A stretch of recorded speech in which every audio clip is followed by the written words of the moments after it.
Čo máš? Kolik?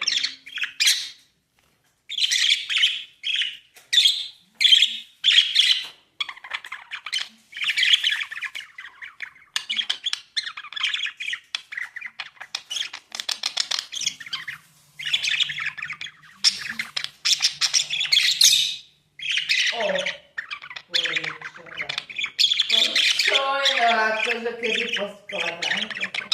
Kedy si začala skladať?